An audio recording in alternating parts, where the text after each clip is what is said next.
സീറ്റിലുണ്ട്. നമുക്ക് നോക്കാം ഇതില് എന്ത് ചോക്ലേറ്റ് ഉണ്ടെന്ന് നോക്കാം.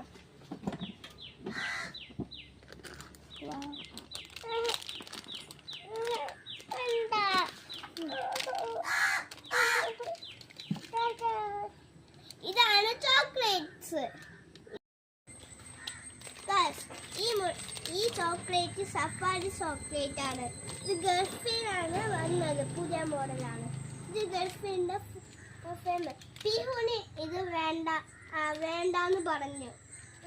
അതുകൊണ്ട് അപ്പൊ വേണോ നേരത്തെ വേണ്ടെന്നല്ല. പിഹുനും കൂടെ ഞാൻ കൊത്തിട്ടുണ്ട്. Bye bye, see U.